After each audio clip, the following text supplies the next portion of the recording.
What's going on, world?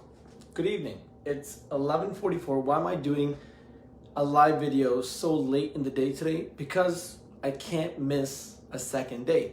If you read the book The Power of Habit or Atomic Habits or done any kind of habit building course, they always tell you, look, when you're first trying to build a habit, you can miss one day. Like, say something happens in your schedule, whatever happens, there's always that you can miss one day, but you can never miss 2 days.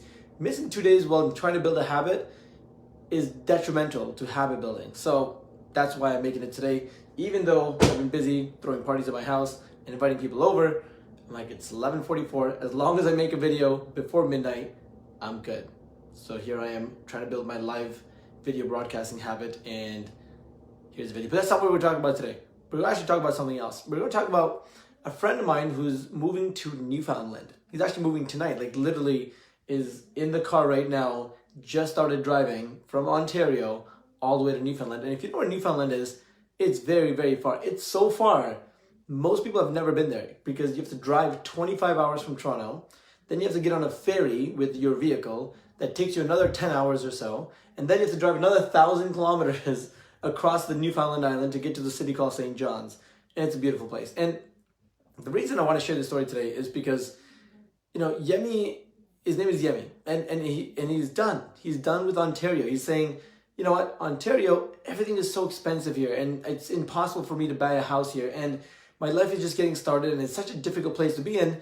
And on a recent trip where we went to Newfoundland, he realized that he can actually afford to buy a house there. It's like $300,000 to buy a house compared to like practically $800,000 on average in Ontario. And he realized that he can make the same amount of money he's making there the moment that he lands. And then he has all this ample opportunity, and he found that the people there were so friendly, and that all the distractions that he has here in terms of the habits he's built here over the last 15 years of living in Ontario or 10 years of living in Ontario, all those habits and those routines that are built in your city that you grew up in or the city that you've been in for many, many years, it's a lot harder to change those habits than it is to just go start fresh and make whole new habits and make a whole new version of yourself.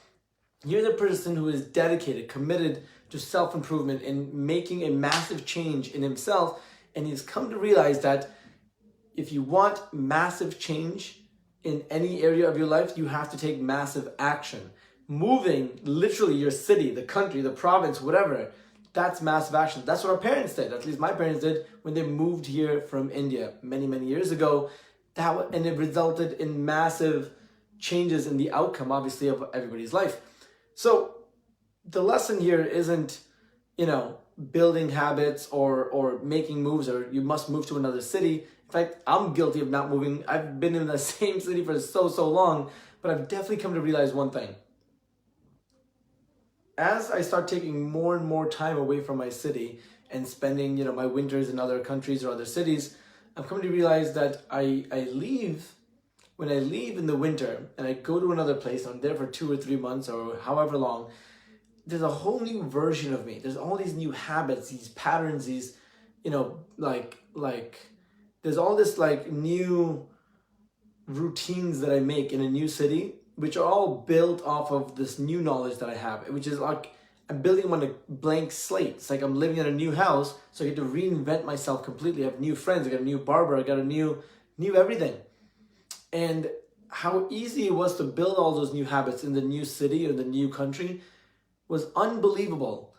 And the direct comparison is when I came back in Niagara Falls now, every single day, and it's only been like less than 15 days that I've been here, every single day, I'm finding myself more and more going back to my old habits and old routines, even though I'm trying to fight them off and I am trying to improve them. And I came back with a massive impact of energy to say, we're going to do these things differently, But every day, of course, 20 years of living in the same city, same routines, same streets, same neighborhoods, you naturally are taken back to a lot of your old habits. I don't know what this means for you. Hopefully, there's a lesson. Hopefully, if you are thinking about making a massive change in your life, or if you need to try something different, because everything you've been trying, you've been kind of going back. You've been trying, you've been attempting, and you're just kind of taken back.